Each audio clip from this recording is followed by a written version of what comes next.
Ladies and gentlemen, may I have your attention, please?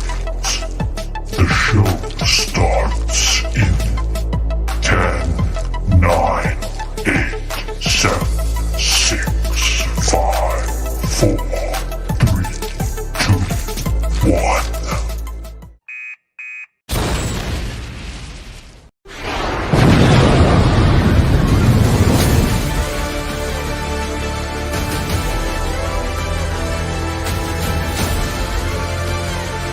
Oh my!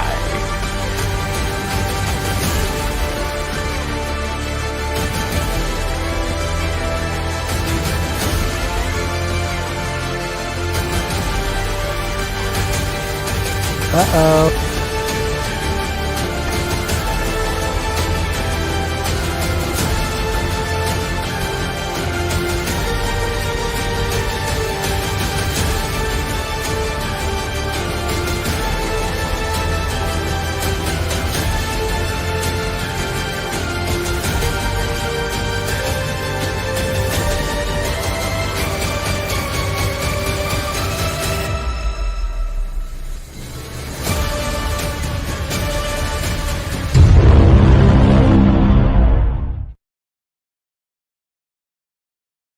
Neat!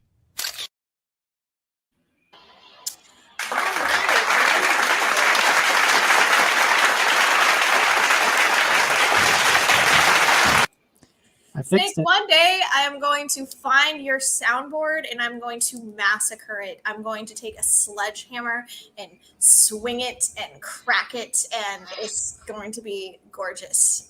You gotta deal with it! As you play with it, my anger rises. Okay, fantastic. So welcome to our one viewer who is watching us so far. We are having an extremely exciting debate today. Once again, Snake is competing against Leophilius. Is that correct? Yeah. And the motion that we are going to be debating, I believe, is the labor theory of value valid? Is that correct as well? All right. So with that being said, why don't we have our wonderful guest introduce himself first? Go ahead, Leo. Yeah. Hi, I'm Leophilius. I'm a guy here on YouTube who does a lot of science and philosophy. If you wish to learn more, you can check me out on my channel, Leophilius, here on YouTube. All right. And Snake, who the fuck are you? I'm the last person you should ask about that. Well, I do a lot of science as well, as that is my area of study. But today, the relevant information is that I am a libertarian. So I would agree with Leo, probably, that there are some major problems in our current economic system. But I no longer blame the ownership of private property. I blame government for various reasons. So I'm a former Marxist, and I got into Marx just through generally being an anti-capitalist, through various things, through studying Marx actually, and some Russian history and kind of skepticism of the government. I kind of turned my thoughts on that around, and I'm no longer. I flipped pretty much a 180. So. And yeah, I know I've been hogging a lot of the topics on Debate Cafe lately. So all of them I've been challenged to. So I'm not consciously trying to soak up all the opponents for myself. So if you want to debate anything, including me, but preferably someone else, so I can finally judge again, Leo included, just reach out. Our contact information is on the YouTube page. And I believe I put some in the description as well. And Leo is almost to 1,000 subs. So if you're not already subbed, go over and help him get over that line right now. And thanks for willing to discuss this with me. Yes, and on that note as well, we are also looking for outside judges who are willing to sort of take a little bit of time to learn the criteria. I am an extremely fair and unbiased person. I never take bribes under $1,000 ever. Well, hardly ever. But at the same time, we want a variety of different people here. We want a variety of different insights and not just my own opinion. We especially would be interested in if there are any people out there who are not atheist or agnostic to give us sort of a fresh perspective. Please contact us as well. And let's see what we can do. And with that, I think let's just get this party started, yeah? Unless there's anything we should add. Well, Cinematic, I did have one question, if I may. I have one answer, if you may. Yes. So your name is Cinematic Psychology. Are you in school for psychology? No. Were you? Yes. Okay. Unfortunately, yeah. I actually have a complicated opinion about psychology, despite the fact I have my bachelor's in it, and I think it can be valuable. I think it can also be extremely exploitative and pseudoscience-y. But that's a topic for another day. If anyone wants to debate me on psychology, hit me up. I'd love to take Speaking of, I do have to drop a topic we were thinking about of recovered memories, which is an interesting topic. So, which has to do with psychology, and yeah. And should we bring up the other topic that you brought up? Which one? I text you all the time with new topics. What, porn? Yeah. Actually, maybe. Oh, Snake, you and I should debate about strip clubs. We used to argue about that all the time. I won that debate. Well, in practice, yeah. But Unless you Y'all need to stop because I'm getting a little bit curious now. What's going on? Like what your positions are, and it's just getting a little.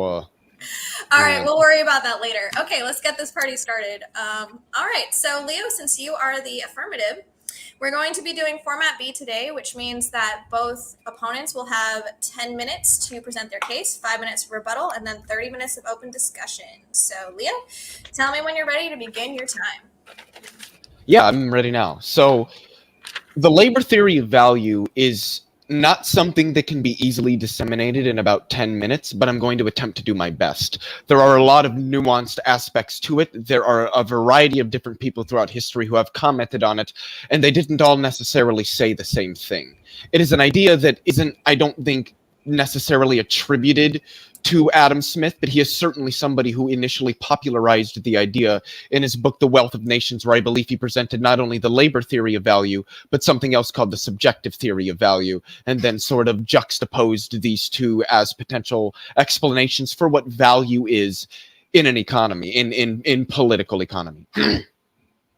Karl Marx came along liking this idea that was also commented on by people like David Ricardo and many other people who Marx would have taken some influence from, at least, further developed this idea. And for Marx, there are really two parts to what value means in the labor theory of value. The first is what it attempts to do, and the second is what it actually is.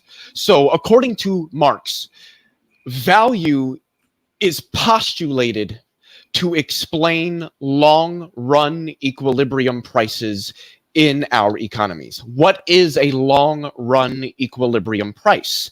Long-run equilibrium prices are the prices in markets about which supply-demand curves fluctuate, much like the ocean fluctuates about sea level. So what explains why there's this equilibrium price, sort of, some people have referred to it as sort of this base price about which supply demand curves fluctuate? Well, Marx would say that that is because it's based on what value is. And for Marx, what value is the amount of socially necessary, or the average amount of social labor requisite to the reproduction of some commodity, generally of like a physical commodity, not really a service. And working from this definition of what value is and what it does in an economy, Marx was able to derive some contradictions, as he would have said, and as Engels would have said, in the capitalist mode of production. Now, what they would have meant by contradictions are just more inconsistencies that arise in the system, that the system is, the way that it's designed, is going to set up its own failure. One of the first things that Marx noticed about taking this view of value with respect to an economy is that the capitalist mode of production then, based on how it's structured, seems to be exploitative, because you have those who own those means through which humans produce the things that we use in our everyday lives, and then there are those who must sell their labor power, their ability to make things from raw resources, to those people who own. And those people who own those means of production, they get their wealth from the contributed labor of those who have to sell their labor power to them, in the form of what Marx called surplus value. And what this was the difference between what a laborer is paid in a given period of labor time, say a day's work, and the amount that he produces in that same day's work. And that in a capitalist mode of production, there must intrinsically be a difference between them. Because if there weren't, then the capitalist would only ever at best break even on his investments. He wouldn't get a return on that. Profit is rooted in the extraction of the excess value contributed by the laborer class to the ownership class via the selling of their labor power, being exploited by the ownership class who receives their wealth via someone else's labor. This was the first thing that Marx that Marx would have realized by taking his definition of value that he did. Please let me know when I have like 5 and then maybe 2 minutes left, if you would, please. POI? Go ahead. Are you excluding intellectual labor from this? Yes.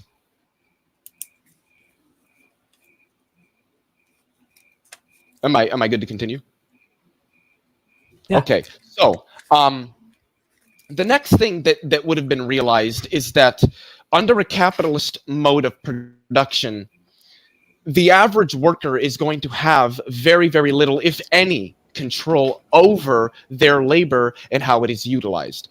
There might be people who desire to be physicists, who would desire to go to university to study for physics, but for reasons which lie outside of their control, but within the control of the ownership class, do not have the resources available to pursue those goals, and so must do something else in order to earn the material goods they need to maintain their survival. They're not able to actually pursue their goals due to a restriction of resources requisite to that, thus forcing them into other areas. The person in Pakistan who farms cotton but wants to be a teacher isn't a teacher not because he's not qualified, but because he doesn't have the resources to become one and must be a cotton farmer in order to sustain himself. And so, as a result of this, the capitalist mode of production, a Marxist would say, is going to be an intrinsically autocratic system of economic governance, that those who own the means of production, as it's called, control the means of production, and ultimately who works what through a variety of imposed social coercive factors. And this is another thing that Marx would have said that relates, even if tangentially, to this concept of autocracy in capitalism, is that capitalism is intrinsically coercive, that people are coerced into selling their labor power on the pain of things like starvation, not having a good home, and just a miserable existence, because without selling their labor power to a capitalist owner, they do not earn the things they need to purchase the commodified means to survival, which leads into another aspect of the labor theory of value that Marx outlined: commodification. The idea that we sell things for a profit in marketplaces. Even the things requisite to the survival of humans, mind you, no human ever asks to survive here, yet they have to sell their labor power to an owner in order to receive the material goods through which they can sustain their existence. And it is for these reasons that Marx would have said that capitalism is going to intrinsically fail. It's just not structured to carry society forward, and as a result, it's going to fail as a system. And he gave a number of predictions outlining what these failures are. He didn't say when it would occur or even particularly how these things would be realized, just that they would. Things like the tendency of the rate of profit to fall, things like widening inequality between the owner and the laborer class, things like greater monopolization and a centralization of economic capital, and a number of other predictions I'm sure we will discuss in the open discussion. But it is for these reasons, and as a result of what I would say, at least most of Marx's predictions coming true, that seems to demonstrate that capitalism is a system, not an evil system, not something designed to, destroy human society, but a system that humans have simply outlived. A system that just is no longer, based on the technological advancement and the social advancement that humans are seeing, is no longer capable of sustaining us as a society. And as a result of that, we should transcend the capitalist mode of production and move to something that can better suit the needs of all humans. And I relinquish any remaining time that I have. Positively thrilling. Thank you very much. All right, Snake, you ready?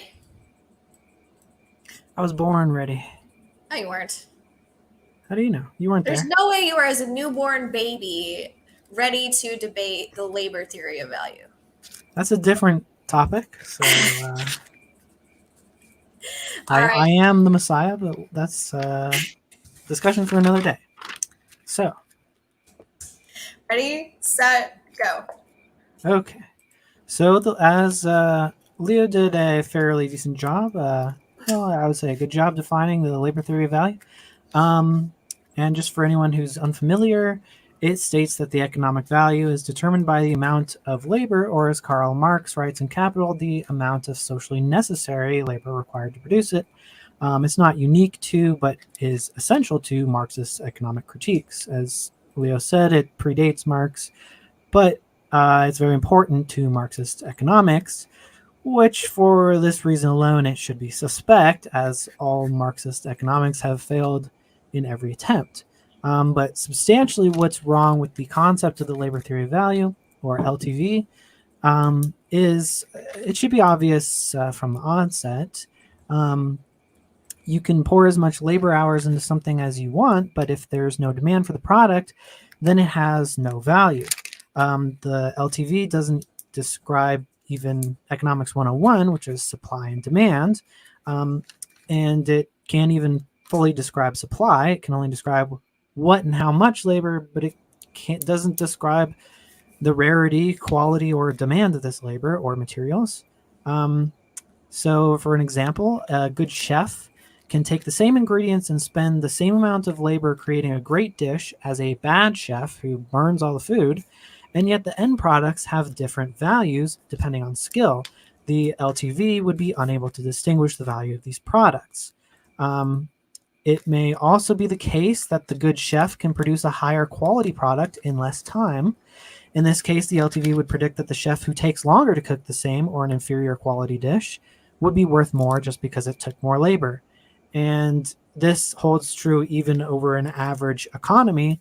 The LTV can't describe why some restaurants are more high-end than others, even though most of them actually use the same, similar if not the same ingredients. It's just the quality of the chef, or even the quality of the atmosphere. So this creates nonsensical contradictions, which is why the theory has been abandoned by all economists outside of Marxists, who, in my estimation, don't really do any economical work. They just do activism. So it's a dead theory, according to basically mainstream economics. And what I've just explained is so obvious a critique, it's basically a cliche to critique the LTV along these lines, but it is very important, and I've never really seen any direct response to it. I've heard the excuse that it's a different usage of the word value, or that it's not talking about price. Price is a different form of value, but this kind of gives up the subject of the debate if these are the arguments against it, because the LTV is not describing these forms of values, and price is a form of value. So if the LTV can't determine price, then this is an omission of the point. I think Leo said it determines kind of an average price, so we'll tease that out in the discussion. But value is actually not derived from hard work. It's not even derived from work at all. Value is derived from the demand weighed against the cost, and cost in work. So again, you can work all day creating something, but if no one wants it, that work is worthless and valueless. So the LTV concerns itself only with this incomplete measurement of labor cost, and doesn't consider the rarity of the labor. It can't explain why commodities or services of different necessary labor times have the same exchange value.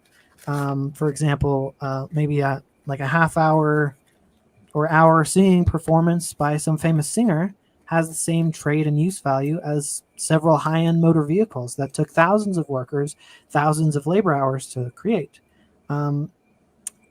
which is why there are better theories of value. And by better, I mean orders of magnitude. As far as I can tell, and modern economists can tell, the labor theory of value is useless, save for one thing, which is what Marxists use it for. It seems that Marxists are the ones who continue to use this dead theory, and why? Leo demonstrated this. Marx has this idea of surplus value being exploited from workers for profit. There's a labor cost for materials and workers' wages, and then there's the price of the good. So if the worker is paid $40 an hour to produce something worth $100 that's being sold for $100, that's a $60 gap or a surplus, which is going as profit to the capitalist or ownership class. And this is what Marxists refer to as exploitation of the worker. Marx asks what's the source of this disparity, and the capitalist, he says it's the capitalist wants to make profit, so he sells the product for more than he pays his workers. And thus the worker produces something of higher value than they're compensated for. But what is the obvious problem in this logic? It ignores the value that the capitalist adds to the end product. And as I asked in my POI, it also ignores intellectual labor, which holds considerable value. So this is why Marx uses the labor theory of value, to ignore the value that accounts for the gap between price and wages. So in order to have this relationship be exploitative, it must be a zero-sum game and must also ignore the value that makes up this gap. And as we know, this is not how value works or how economies work or why people trade things to each other.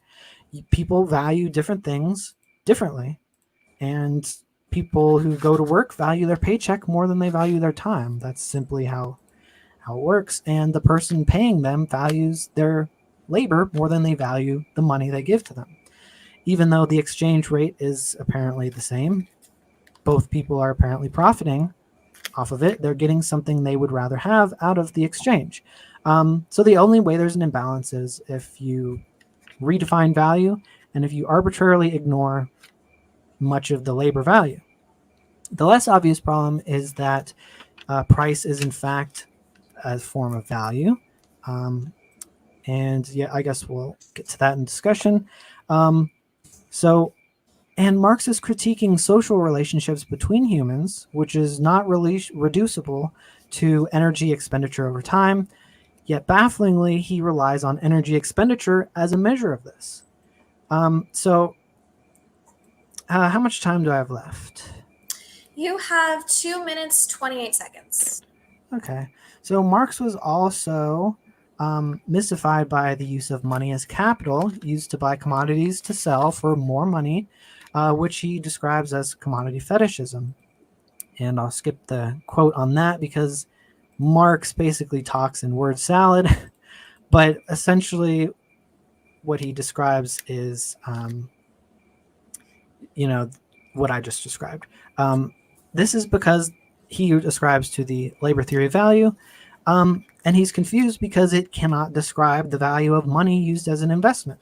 Marx also claims workers must sell their labor, for they have nothing else to sell. Of course, the LTV could not help him understand the fact that they sell their labor because their labor is more valuable as traded for currency than it is for them to use their labor for a subsistence living in the wild. And this social relationship between people increases the value of the labor. And it's not labor time. It's not socially necessary labor. It's actually basically labor specialization that increases the value of this labor. Also technology. Marx also critiques the division of labor and how it alienates and devalues and replaces labor. Automation leads to the loss of jobs. Of course, he thinks that this is the end of the story, but the LTV can't predict that the creative destruction that automation and labor specialization brings to the economy. People who don't know how to farm or don't have to farm have their labor freed up and are now free to engage in less hard labor like science or customer service, entertainment, art, etc. And so the LTV is insufficient to describe all of this. So there's not a direct correlation between the value of a good and labor required to produce it, as I've shown. There are plenty of examples where the value goes up, the less labor is put into it, where a lower wait time is considered more valuable. Things of equal labor have different trade values, and things of high necessary labor may have no value at all. So if Leo can explain all these contradictions, then I would say he'll win the debate. 4, 3, 2, 1. All right. Thrilling. Okay. Leo, you have 5 minutes to rebut. Right on. So, there's a lot of tangentially related things I could say, but I'm just going to forgo those for now for obvious reasons. The first thing, and so I wrote down some notes, obviously, and they're just like little snippets, so I could write them down as quickly so I can continue to focus on listening. So hopefully I don't, overgeneralize any of Snake's positions or like simplify them beyond reason. So I'm just going to try to respond to these as best as I can based on how I understand them. The first thing that I heard him say was that something about that there are certain products that have labor, but there's no demand for those products. In the labor theory of value, demand isn't what determines the value of a product, so that just wouldn't be a problem for the labor theory of value. The labor theory of value doesn't necessarily attempt to explain like supply and demand as isolated simplicator concepts, or as isolated concept simplicator.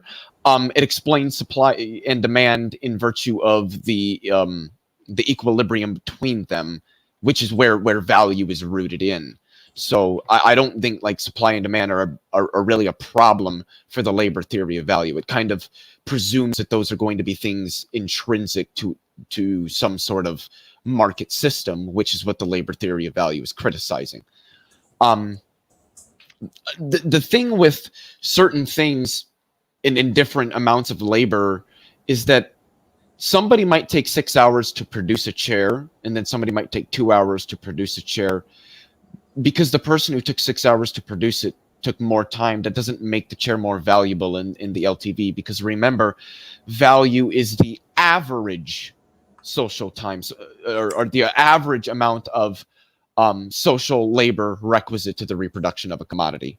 So the average between 6 and 2 is like 4, I believe. So you would say 4 hours is the average amount of labor time requisite to the reproduction of a chair, given those two people. Value isn't going to be rooted in one person because economies aren't rooted in one person. They're rooted in exchanges between people. And so this idea of, well, restaurants that are more high end, they have higher prices. Yeah, they have higher prices, but that doesn't mean that they have higher values. That would be a conflation between an exchange value and use value. With respect to the economists commenting on LTV, a lot of them aren't think it's the dumbest thing ever. They just have some critiques for it and don't think it's the most meaningful, approach. So I don't think that we should make it seem like economists think this is just the dumbest thing ever. Not necessarily this. So how do you calculate where is the bottom limit to what is considered not valuable enough to be considered having labor time that counts towards the labor theory of value? I don't know if I understand what you're asking. Are you asking, is there like a bottom to the amount of like socially requisite labor in the Like production? if a certain good or service is very unpopular, but it has a very niche market, but it's vanishingly small, or where is the limit to that where you'd say, well, we don't count it versus we'll count it under the labor theory of value versus like a pile of mud what? has no value. Well, I mean, in the labor theory of value, there's going to be labor value in the production of like a mud cake. There might not be like a use value to it.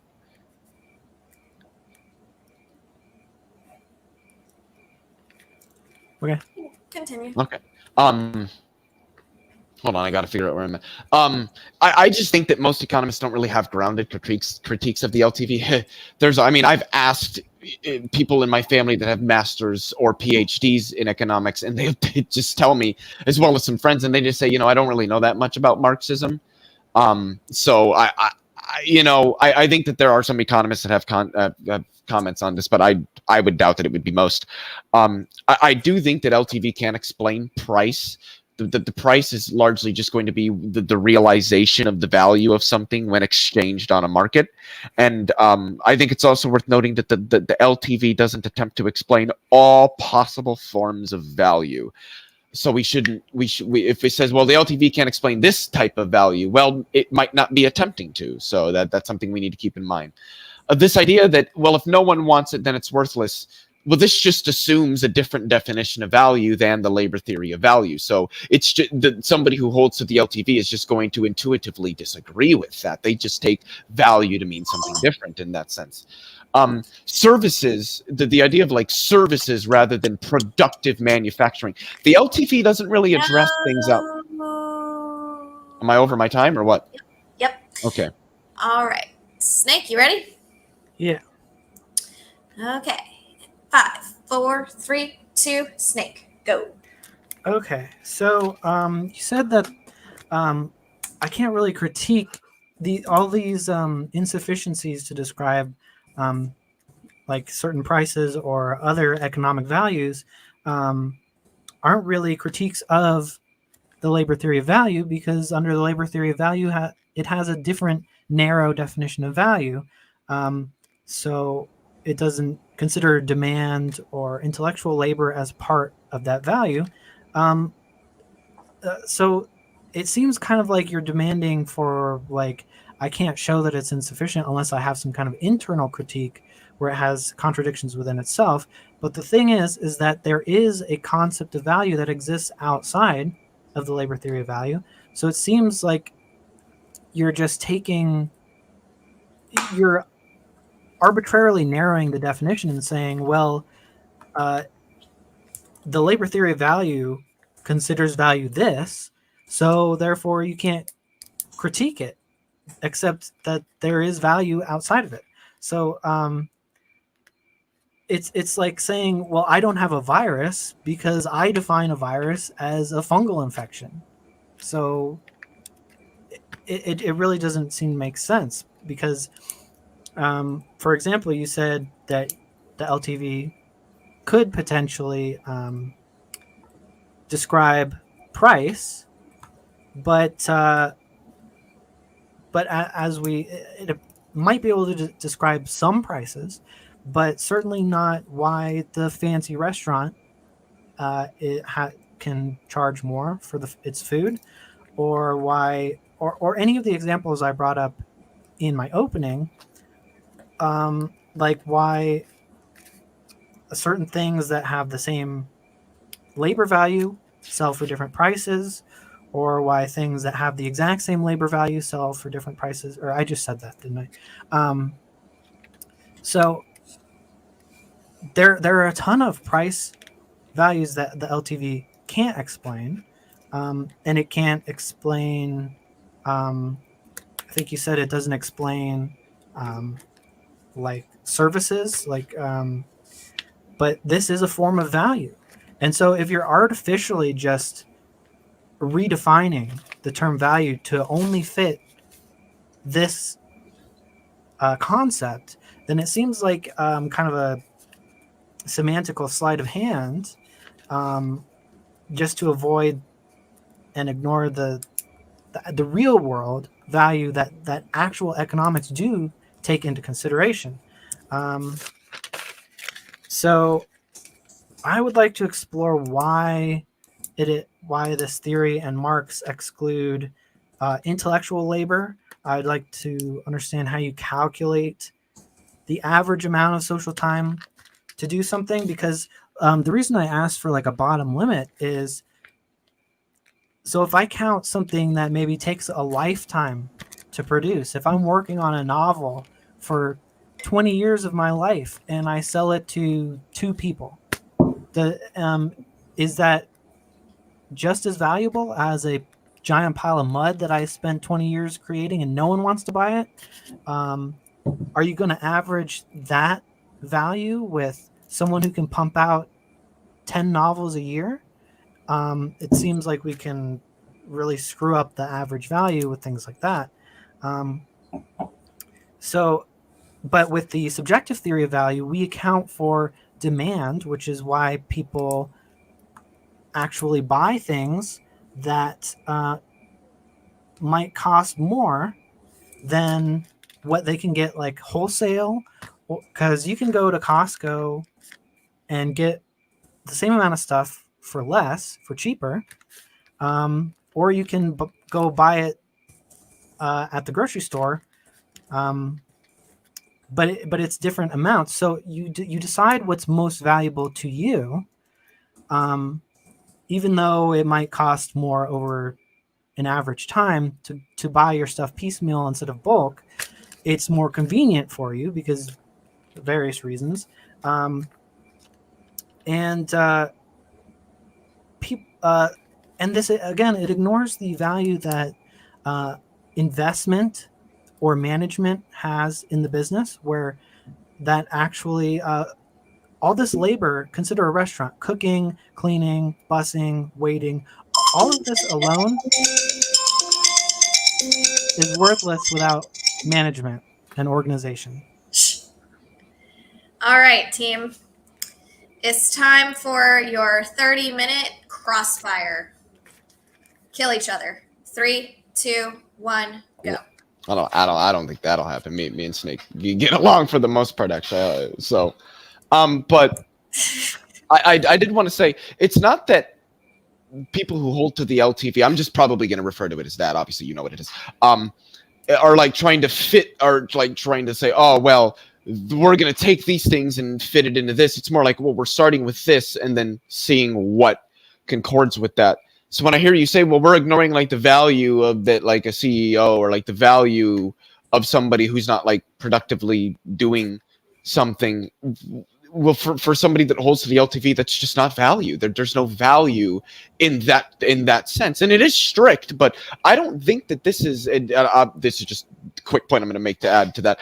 I don't think that makes it useless. I mean, electromagnetism is physics, but it doesn't explain everything about our physical reality. It's a very niche, very narrow explanation of a very specific aspect of our reality, but that doesn't make it useless, that it can't explain all physics. Okay, so, but you wouldn't consider electromagnetism to be like a valid theory of general physics? Of course not. And so I don't think the LTV is a theory of general value. I mean, there's aesthetic value, there's forms of epistemic value, there's ethical value. The LTV doesn't address those at all. So it seems like the only real usage the LTV has is to examine excess or surplus value that goes to the capitalist as profit.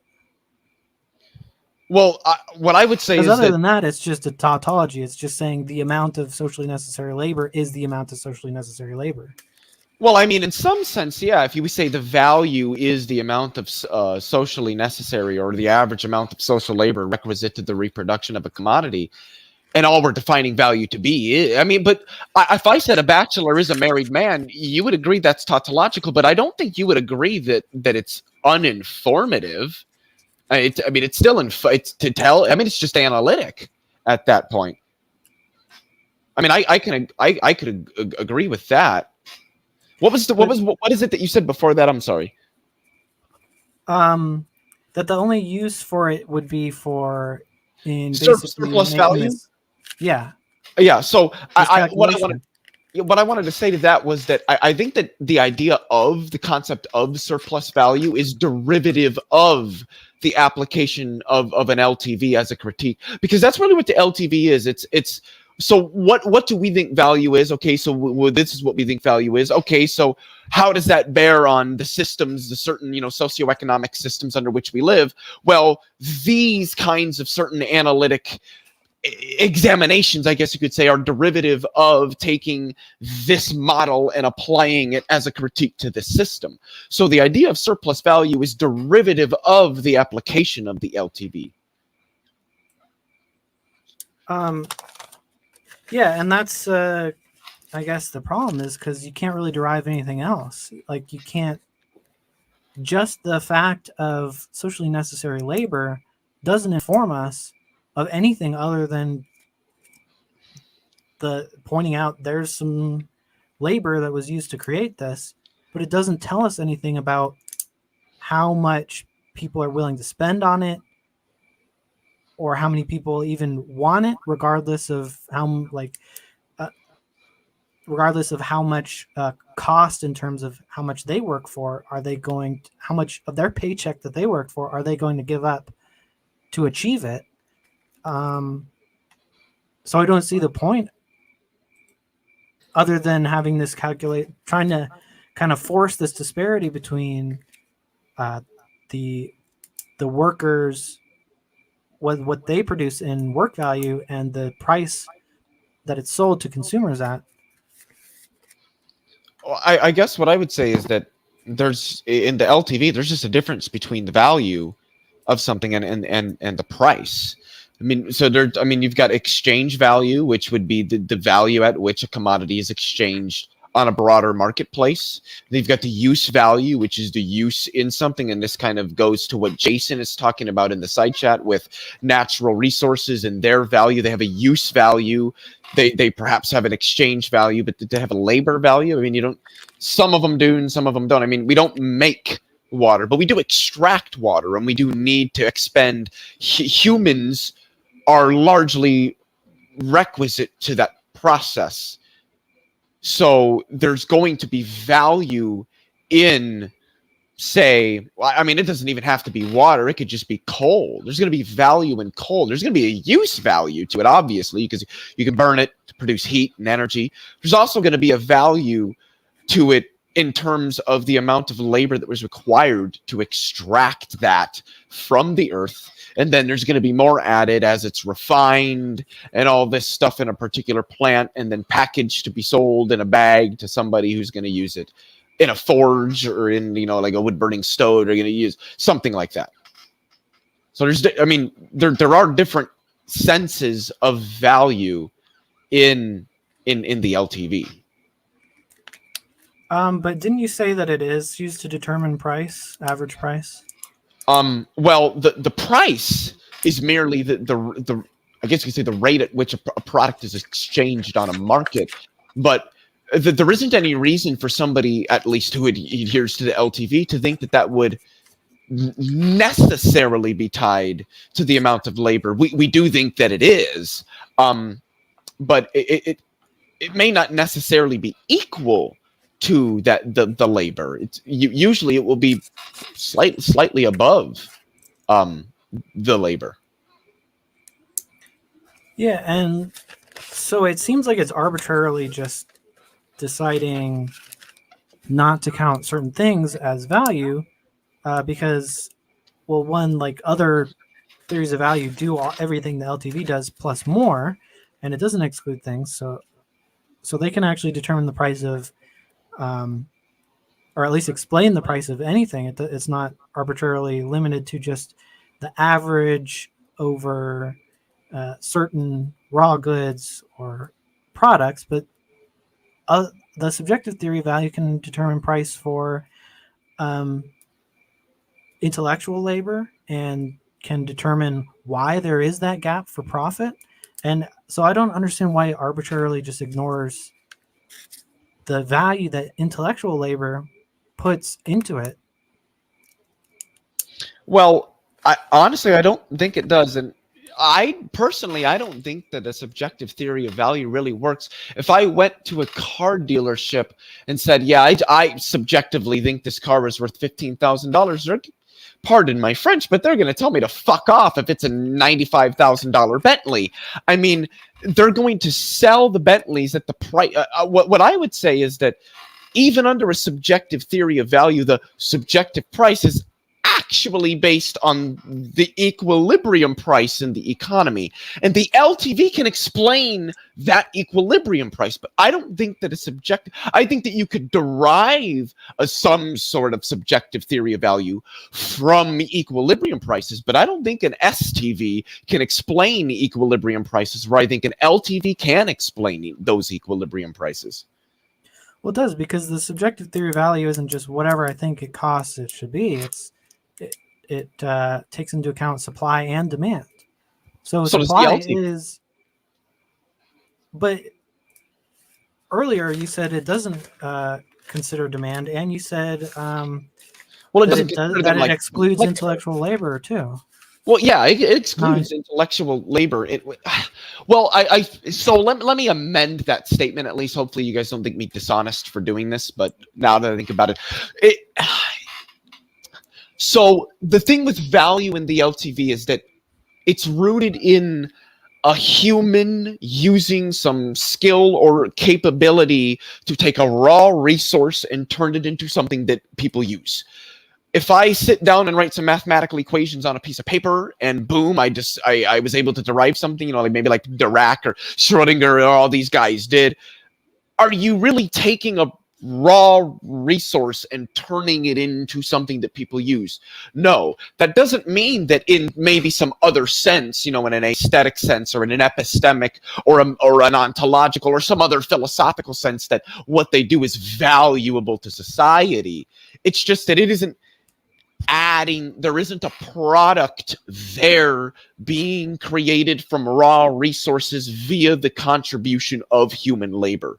And in an economy, that's what value is that, and even we can see this even in the service economy, that when we service washers and dryers, when you service, if you're an electrician, if you're an HVAC, if you're a plumber, you're servicing things, but your job depends on, and quite frankly, the value of your labor is going to depend on the products and the existence of the products that you're servicing.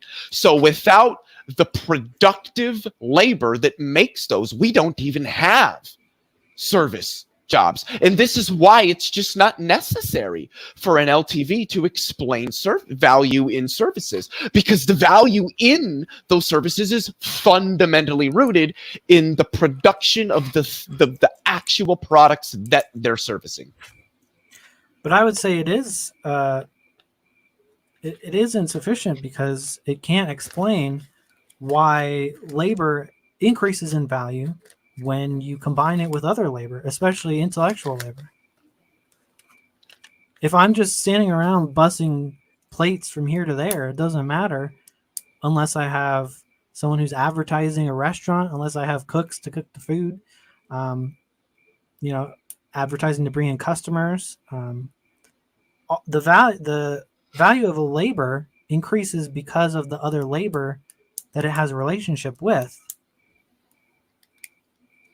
Well, I mean, yeah, I guess you could say the total variable capital of a product is going to be all of the labor contribution. So like the value of coal is not just based on just the people who mined it, or rather what I should say is, because this paints a better picture, is the value of an ingot a billet of steel is not based on just the value of those who extracted some of the coal that was baked into the coke that was added to the iron to make the steel. It's going to be based on the labor of the people who extracted the carbon or the coal from the ground, the labor of the people who ran the ovens who baked that coal into coke, the labor of the people who ran the furnaces in the foundry and added that coke to that iron to make that steel, the labor of the people who worked in that foundry who casted that steel in the mold, the labor of the people who shook out that casting from the mold and grinded it and made it look pretty. And it's all going to be rooted in people acting on physical things with their skills. That's what value is. It's the average amount of people and what they need to do to turn something into something that we can use, like, iron ore and carbon into a steel ingot that can be, or some sort of casting that can be used, like a cannon. I mean, they casted cannons. They weren't really casted out of steel, but contrived hypothetical. But without the rarity of the labor, rarity of the products, without demand and without intellectual labor, you're going to get contradictions, because you could have a bunch of people just running around digging holes, and then second shift fills in the hole, and the third shift goes and digs up the hole again, and it's all based in human labor. But so labor is not actually creating any value. Well, in that example, in what sense it only do you has mean value? In that, the way that I mean it, because in that sense, the way that economies in that use it. Well, the way that economies use it is probably not going to be the way that I'm using it. So they might not say that there's value, but I think there is. Now, that there might not be like a use value to digging holes and then filling them back in and just repeating that, every however many shifts. But I mean, I guess it's either that there's going to have to be an internal critique, and you did mention this. I did want to comment on this, because it's either that there's going to have to be an internal critique utilizing the labor theory of value and how it's inconsistent, or there's just going to have to be a reasonable argument given for why another theory of value is superior to the LTV. And I mean, I can't speak for you. We're still in the debate, but I don't think broadly economists really have one. I think they just kind of say, well, it doesn't work. Yeah, no. We abandoned that long ago. It doesn't work. But they don't, give grounded philosophical reason. Oh, well, this and that and the other, and here's the argument and this and that and the conclude. They don't do that. I've never seen that done by any economist. So, but in that theory of value, you end up with contradictions. You end up with things that don't make sense, like that we can't figure out why there's an extra price tacked on where the capitalist is making profit. We can't figure out why a well-cooked dish sells for more than a badly cooked dish. We can't figure out why digging holes out in the yard doesn't command a good price. So it's not a valid theory of value just in its own right, but it's not compared to the way that value is used by regular people in everyday exchanges. And so, I mean, just the English dictionary definition is just the regard that something is held to deserve the importance, worth, or usefulness of something. And so that goes to more demand. Obviously, supply is part of the equation, but and labor is part of the supply. But the importance or usefulness of something is not based on how much labor goes into it. Or at least it's not directly correlated. The use. No, I don't think the use of something is based. I don't think any Marxist would say that the use of something is based on the amount of labor that goes into it. The value of it is in an economy. I mean, but the thing is that when I probably should have mentioned this earlier because it is fairly important, is that when Marx talked about value, he wasn't speaking about God, I love Dre so much. I'm sorry. Anyway, he wasn't speaking about like the value of like what like so imagine you had like just one person, obviously contrived, but you had one human. There's just one human in existence, and he makes I don't know, a wrench or something, a hammer, a tool. I don't know what sense it would be to say that thing has value. Value isn't rooted in I made a thing. It's rooted in the average amount of social labor that is requisite to the reproduction of some commodity. So it's not me making a hammer. It's what is it? How much time? What is requisite to making hammers broadly in the world? Why? That's where it's going to be. I'm sorry. Why would a person consume a product that just has a high amount of average necessary social labor?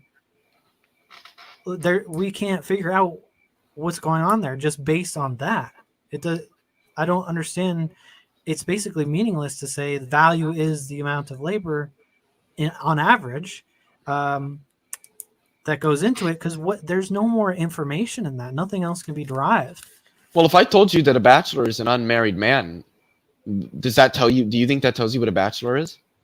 What I mean? Yeah, but what seems to be happening here is you're saying, I'm telling you, you tested positive for coronavirus, and you go, well, that's not my definition of coronavirus.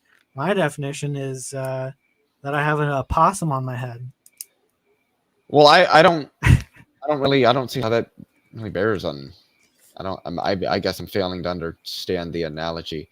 I mean, if you're trying to get at the idea that like value is just somewhat tautological, I could grant that, but there's going to be a difference between saying like when somebody, this might seem like I'm veering off topic, but I'm using it to like contrast two things. When somebody says that, God is good, but all they mean by good is that which is rooted in God, and all they're saying is God is godly, that doesn't really tell you anything. But if I was being tautological in the sense of saying that a bachelor is an unmarried man, that's still informative. That tells you what I mean when I say that a bachelor is an unmarried man. But since all I mean by the word bachelor is an unmarried man, technically it's tautological. All I'm saying is that an unmarried man is an unmarried man. But that's only in virtue of that I mean unmarried man by the word bachelor. So a lot of definitions could ultimately just be reduced to a tautology, but I don't think that necessarily makes them intrinsically uninformative or meaningless. Well, but my critique goes to the usefulness of that definition. So why, when there is a more useful definition of value? Well, but I think that presumes there is. I don't think I wouldn't agree just intuitively that there's a more useful definition.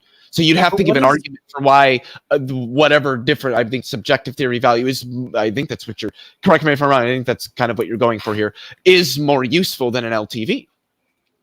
But what is the LTV usage of value informing us of, other than the amount of labor that goes into it? Well, I mean, I think it explains long-run equilibrium prices in an economy. I think it explains largely as a result of that, you could use it to account for in some indirect sense what the exchange value of things is broadly in our marketplaces. That ultimately that's rooted in the variable capital that is contained in the production of the direct goods and like the tangible physical things that are being produced in our economy.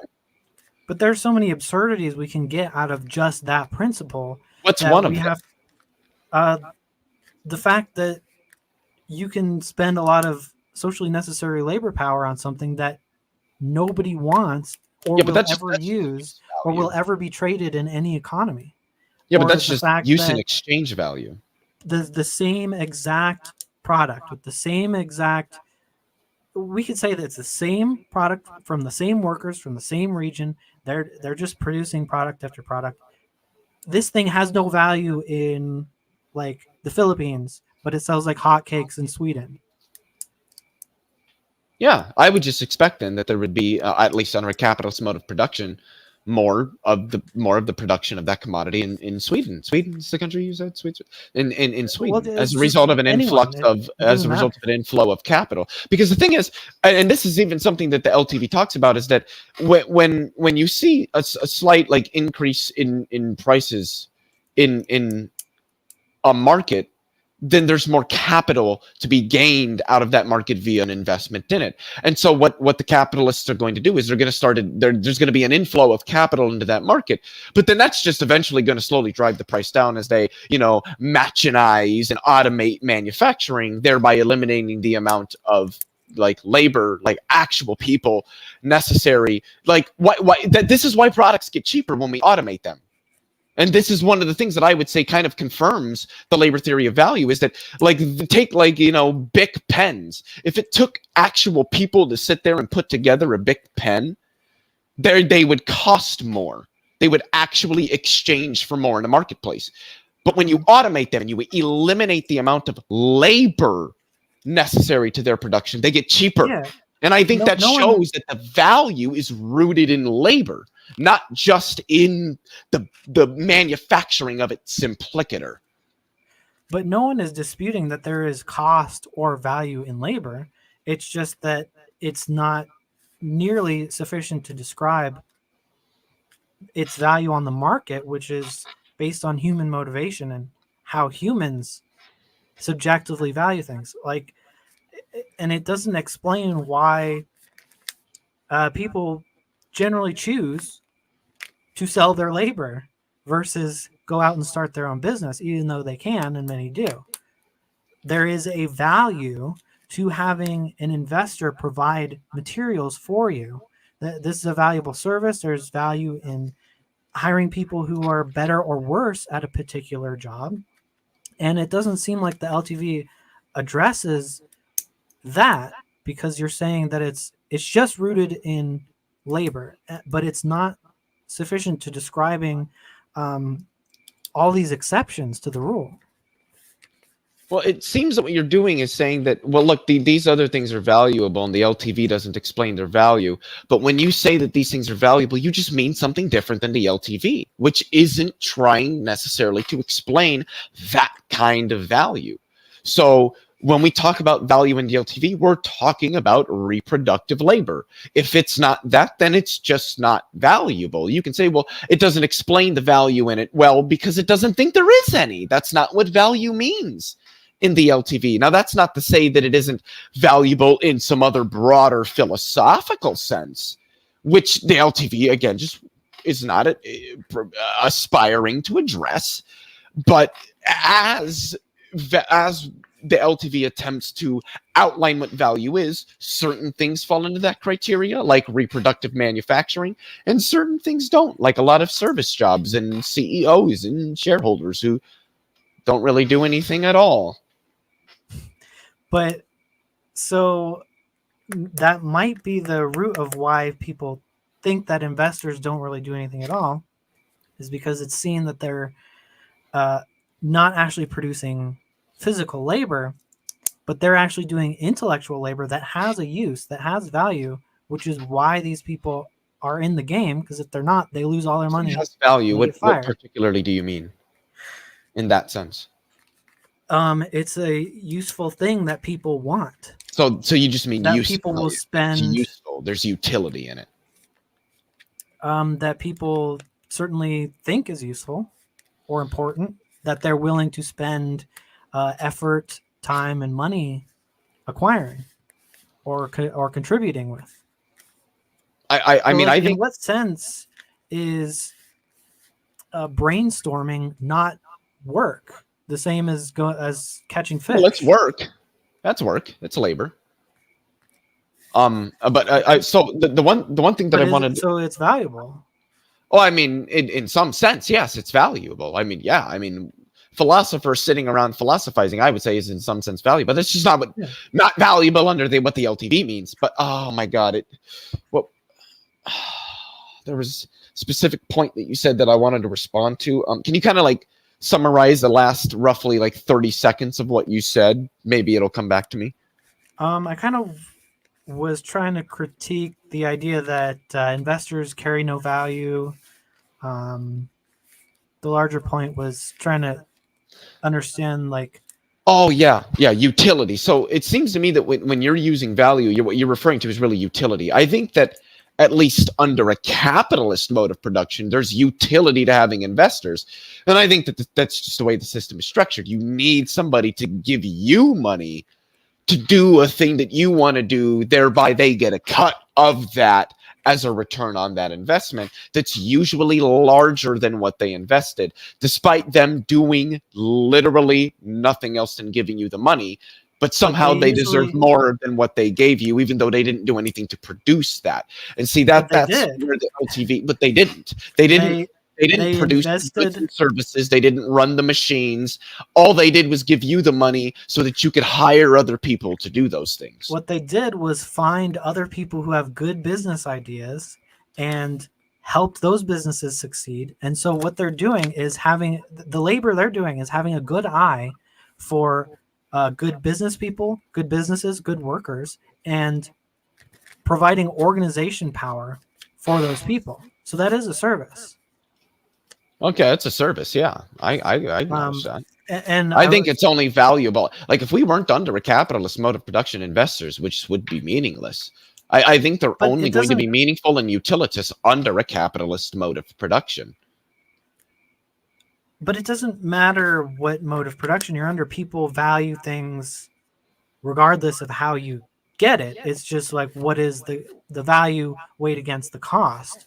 So people are going to value art no matter if you're capitalist or not, I guess. I mean, I repression from the government to say this art is bad, but the point I'm getting at is, in what sense is it not, is like aesthetic utility not valuable in the sense in a sense that's not covered by the labor theory of value?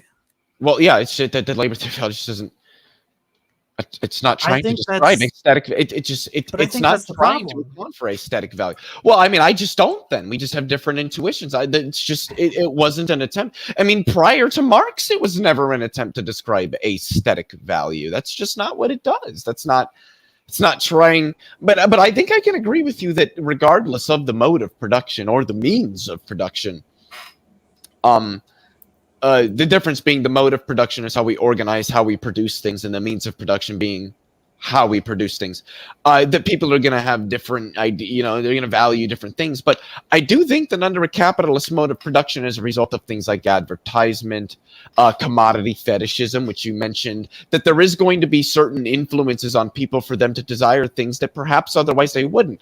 A quick example would be cars. Everybody wants a nice vehicle, whether you want the big old jacked up F-350 with a big old power-stroke diesel in it that I go vroom vroom on the road, or whether you want a nice little Prius, I want to tool around. Like the reason that we're going to have different, if I could just finish this point, please, different values, a lot of that can be influenced by advertisement and things like that are rooted in a capitalist mode of production by a class of owners seeking to make a profit.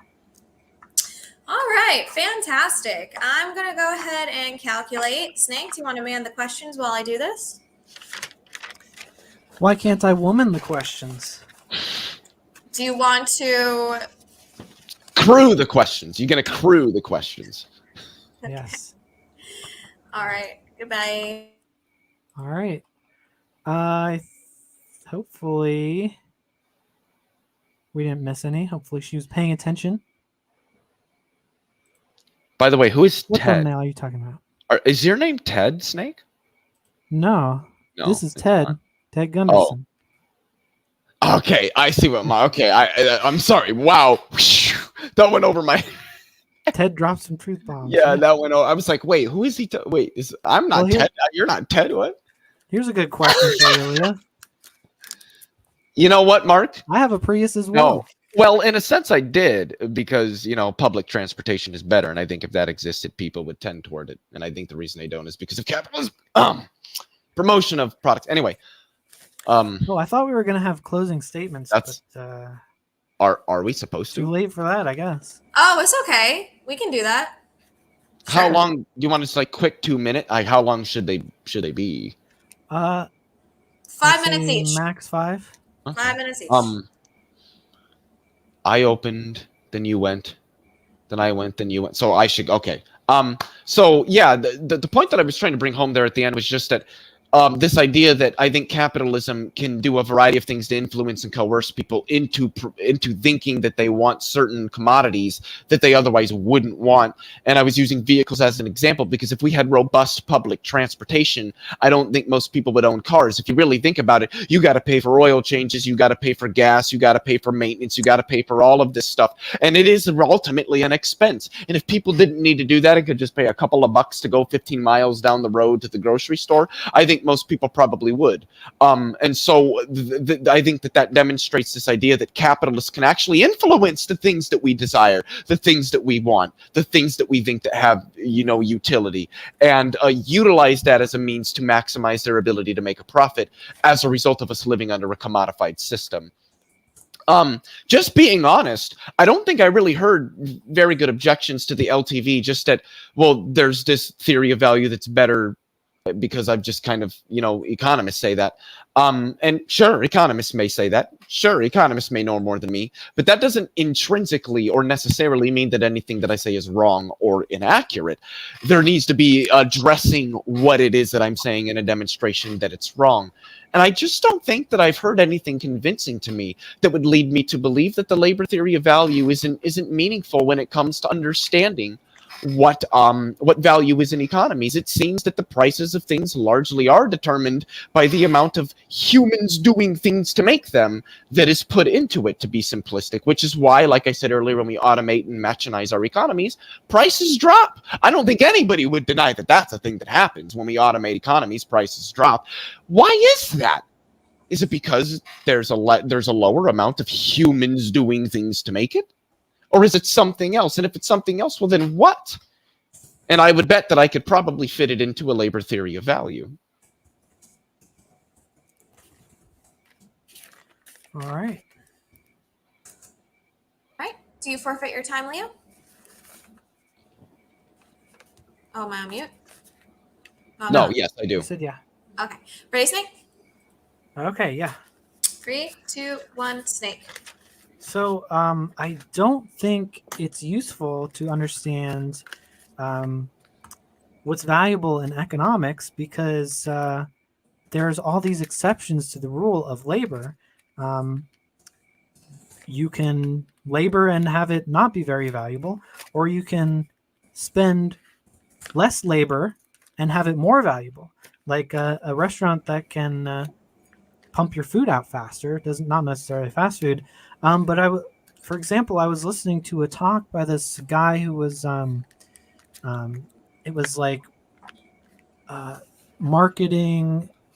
He was talking to like marketing people, and he was like a what do you call it? Like a graphic design, logo designer, and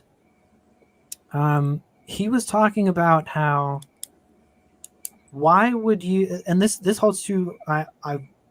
My observation holds true for like construction workers.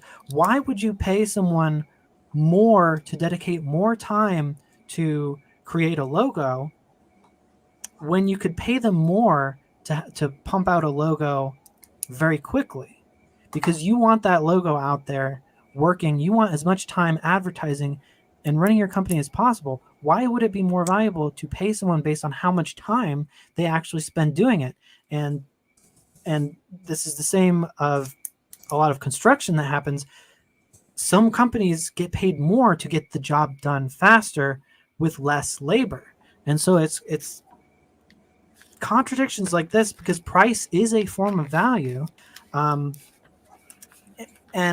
there are other things happening in the economy other than just, well, this guy spent a lot of time on it, so I guess it's worth that time.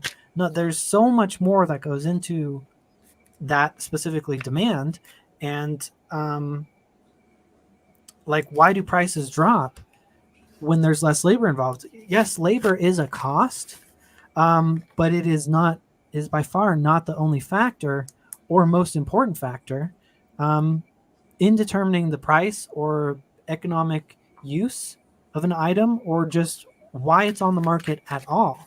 And so this seems to be why economists don't use the labor theory of value anymore, because there's so much more that goes into just value in general. And again, it just seems like it's conceding the point when you're saying, well, my theory of value doesn't describe all this other useful data about price and value and the economy.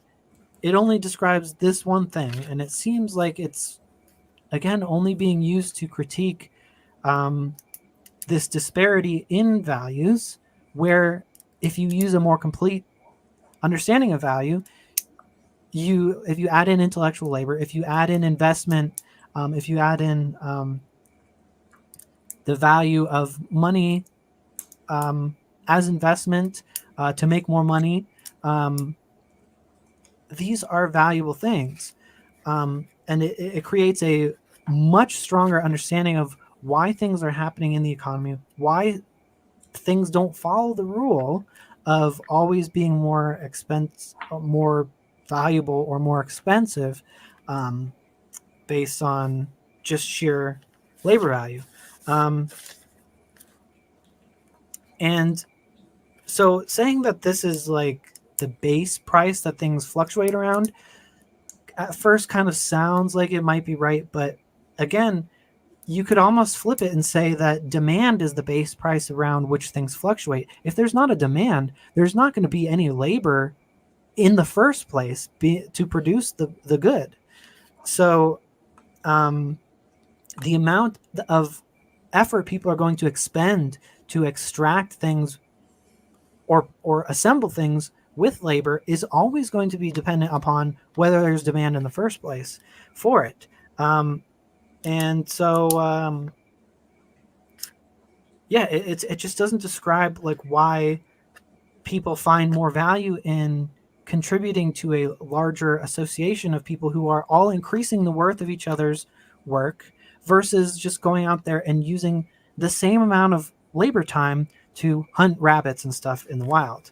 And I believe that's my 5 minutes. You have 6 more seconds. 5. 3. I win. I see Leo is cheating in the chat by pretending to be an audience member rooting for himself. We see ya. We see ya. What doing? There's just one comment. I couldn't help myself. I'm sorry. You're good. You're good. I gotta say, I absolutely loved this debate. I think this is one of our better ones that we've had on our channel. I also say we really need other competitors besides Snake, and we really need other judges besides me. So we want Mark. Yes. Mark, come join us. Dessel has done our debate before. Wait, did he do a Jesus debate here, or was? Yeah. Jesus. Mm-hmm. I'm trying to get Mark on with to debate slavery. The first person I tried to set him up with it did not want to. He's debated out. So. Who can I ask who that was? Gavin. Oh, wait, Dessel says he's going to be a judge. Snake. Dessel? I do think I feel very confident that Drace would be very fair, regardless of the position. I mean, I kind of made him lose in his last debate, so he might have a chip on his shoulder against him. But yeah, hey, we should contact Dessel because Snake and I are trying to do a debate together. What do you think, Snake? Should we rope him in? Yeah. And I want to have an open mic with him too, because I kind of lean towards him, even though I had Jordan winning the debate against him. Mm-hmm. Yeah. All right. So, Snake, do you want to man the questions while I do some calculating to see who the winner is? Yes. All right, goodbye. Get your calculator out. Yes, Dessel. We'll retroactively change the scores for you. All right. And the first question comes from Dessel. I don't know if this is one you rescinded or not, but I'll read it anyway. If a scientist, this is for me. If a scientist invests time to come up with a new breakthrough theory, but few understand it or there's a bias against it, is it worthless because no one wants it?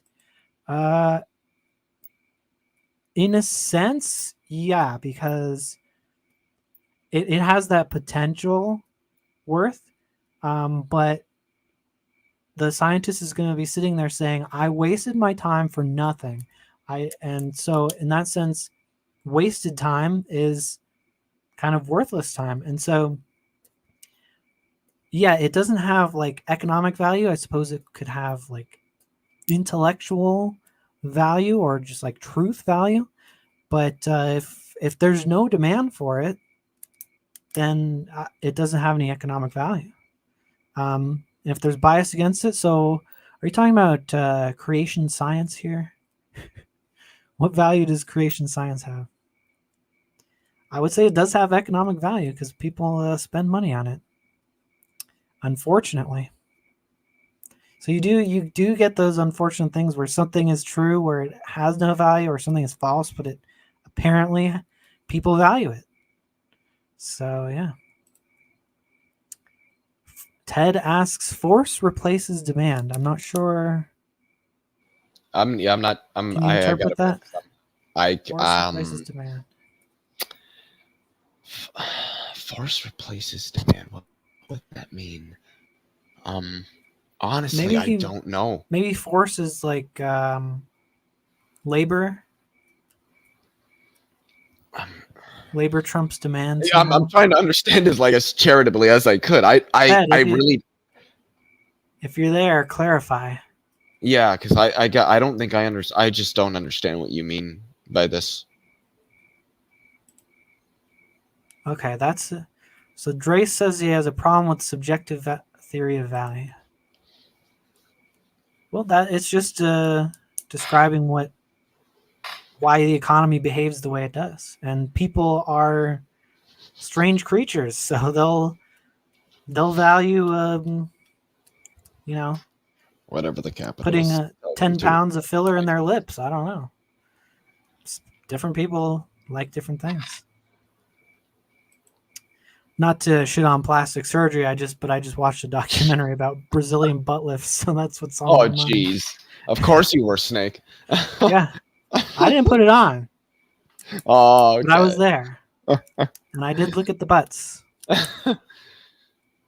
And the mangled butts as well. Oh, no. So Jason asked, do natural resources have value? And I say yes. They're not very useful unless you harvest them, but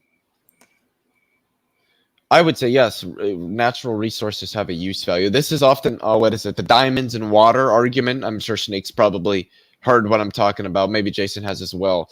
The idea that, well, if water is ultimately more valuable to humans, why does it sell for less than diamonds? And it's just because of its availability versus diamonds. Yeah. Something that useful just ultimately is not, in most instances, going to be as valuable as other things because of its use in it and its availability. Its usefulness, I should say, and its availability. If water was as rare as diamonds, it would be probably 10 times the price of diamonds. Probably. If not more.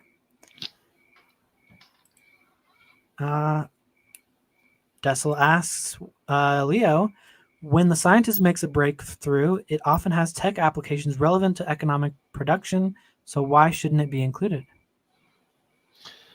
Because I guess that would ultimately mean, or ultimately depend on what Drace would mean by inclusion. Because the thing is, like, if we're talking about something that's like patented, patents to a Marxist are going to be considered a form of monopoly where you own the idea and can thereby sell it to others who can produce it en masse, where you collect, without doing actually anything productive, a portion of the value, the wealth attained via that production. So, I mean, I suppose there's some sense in which there's going to be an inclusion there, but with respect to the labor theory of value, they shouldn't be included because they didn't, like, productively. Somebody has an idea, but they're not the one that takes that idea and, like, applies it and turns the things into the other things that are the thing that they had the idea about. Then they didn't productively contribute to its manufacture, so they shouldn't be included in its value, because that's what value is. All right. And that's not a question. So, are we ready? Cinematic psychology. There is one more question at the bottom from Drace for you. Oh, is there? Mm-hmm. Oh yeah, I forgot to. Oh hey, Raging Atheist. Oh, Stopping and sub on my way to bed. Awesome, man. Thanks for coming. And we missed No Stupid Horror Energy today. I have a feeling she doesn't might not like the topic. Pay for creation science books that it's more valuable. There you go. Oh, this is part of his continuing question.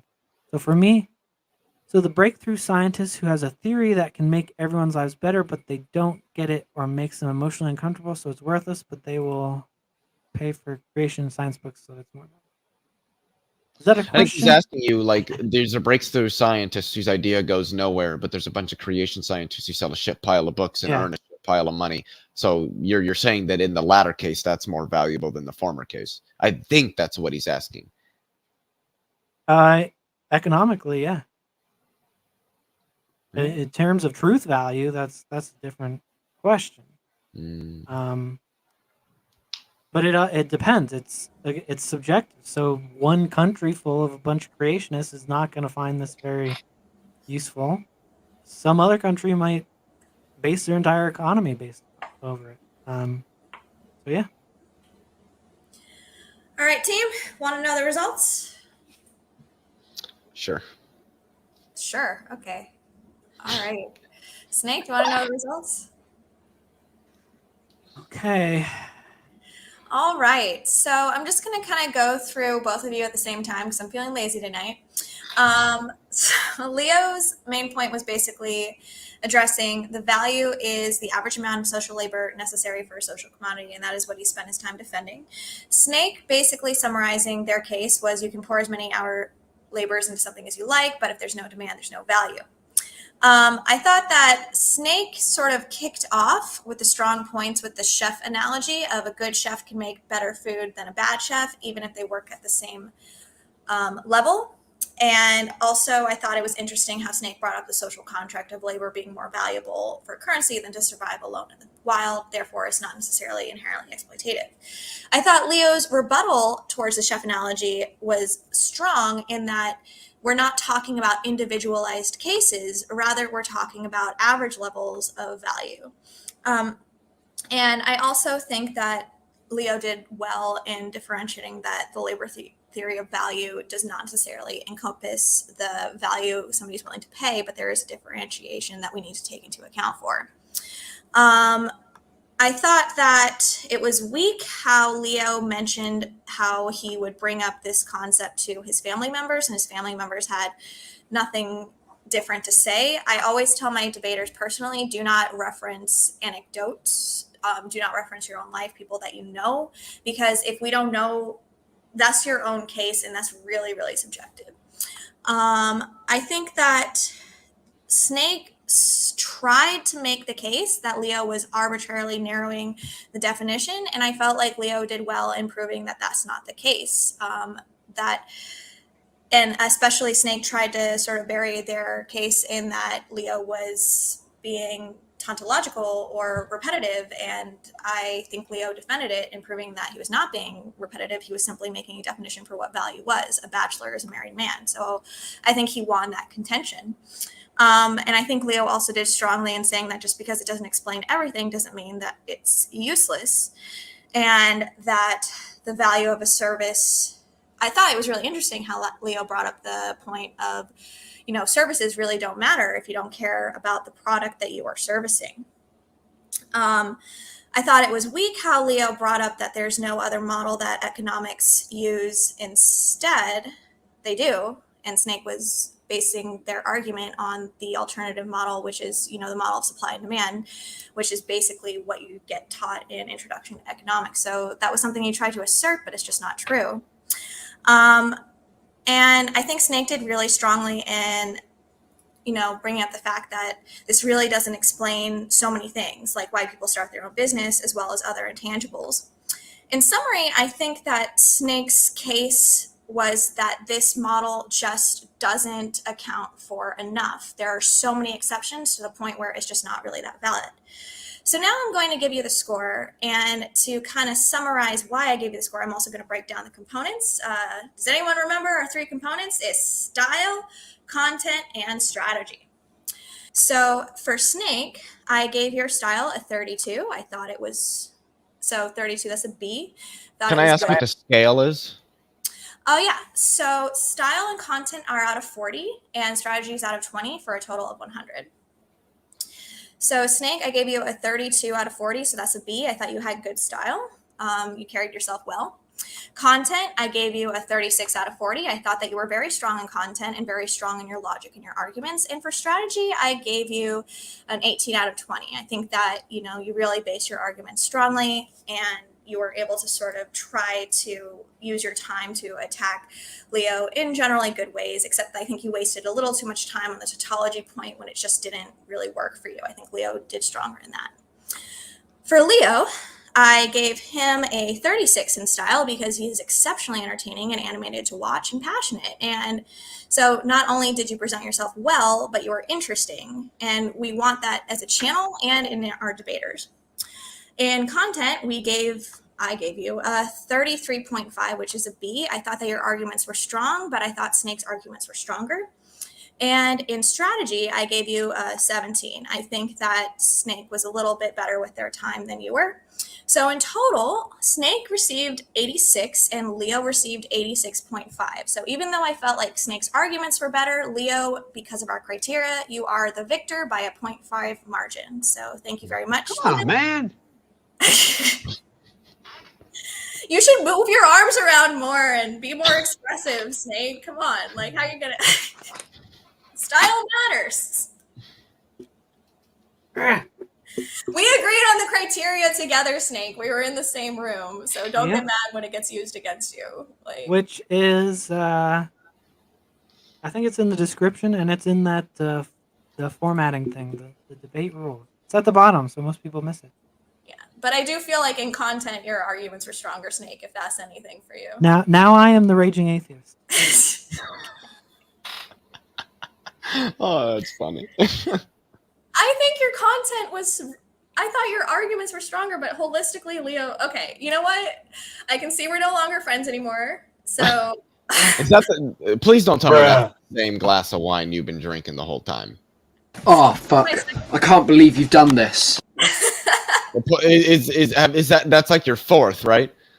No, it's just my second. Okay. My second bottle of wine. Just kidding. Ah, okay. I see. I see. All right. All right. I'm gonna go, and Dessel, please judge me and Snake, because we want to debate each other. So yeah. And goodbye, and good luck. Bye.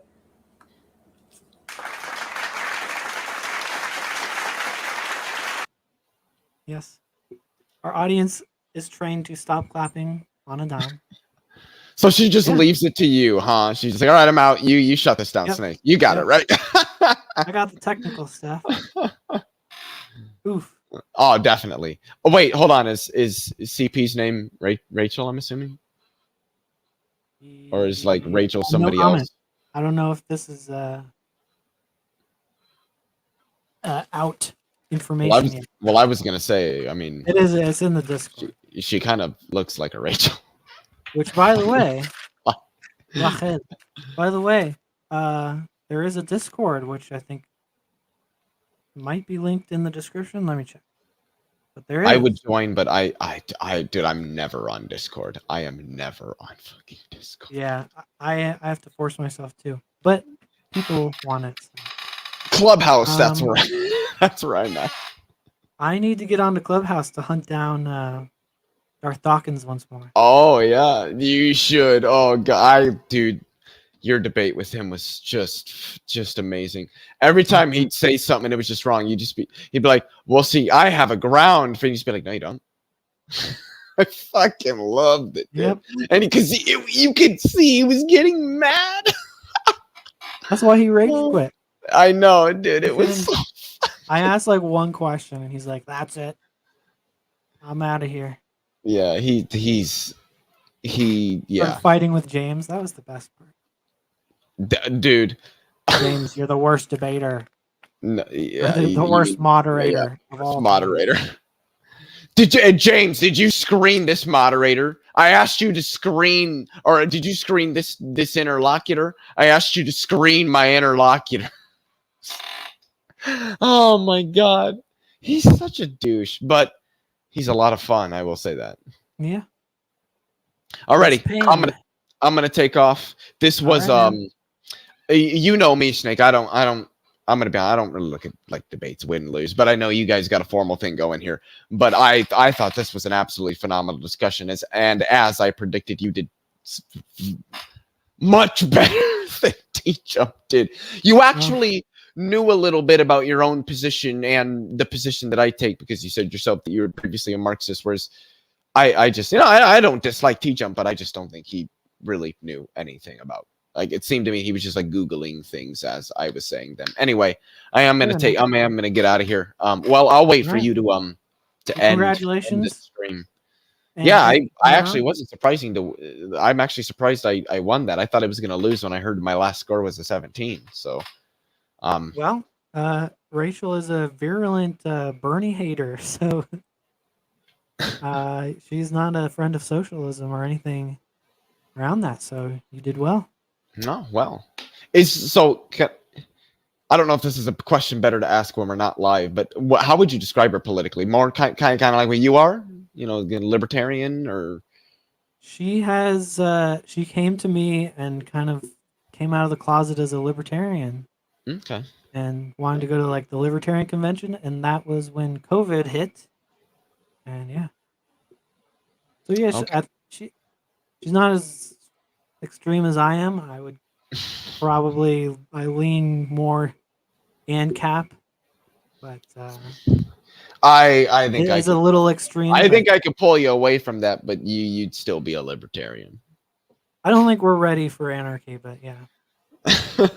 I do agree with that one. I'm not an anarcho. I'm an anarcho-monarchist. That's my ideal situation there. But yes, Snake, I really did enjoy this discussion. This was a lot of fun for me. Yeah. Yeah, and we'll have to set you up with other things. Yeah, I'm down. No, go ahead. I started your debate with Kent Hovind about cosmology. I still need to finish that. But we'll set you up with something physicsy. Yeah, fuck yeah. I would love to. I don't know if you'll know it. I know you know who Steve McRae is, and I mean, what the fuck do I call him now? I can't remember. I changed his last name, so I can't remember what it is. But he did have this guy called Rick Delano on. Who's the quantum mechanics in cosmology? The Earth is at the center of the universe thing. I really want to debate him on quantum mechanics and God. I was originally supposed to, but then that's when I got the debate with Robert Sungenis because Rick couldn't make it. And so I got the debate with Robert Sungenis, which was also, oh boy, that was something. Anyway, yeah, I might be able to get his contact information from Steve, but yeah, he's somebody I really. Michael Egner is another one. I don't know if you know how to contact him. Actually, I think I have his contact information. I might see if I want to debate him on naturalism versus intelligent design. So yeah, I can get a hold of some people and see, if we can set something up. Yeah. Yeah. If you got anyone in mind, we'll set it up. For sure, my friend. Alrighty. All right. We ready to shoot this thing in the head? Yeah. This is where the fun begins. There we go. I got to use my soundboard more. So. Mm-hmm. But yeah. Thank you again. And oh yeah, for sure. My favorite one. Good night, everybody. Thanks for joining. Hit the subscribe button and the like button fast. End the stream. I said fast!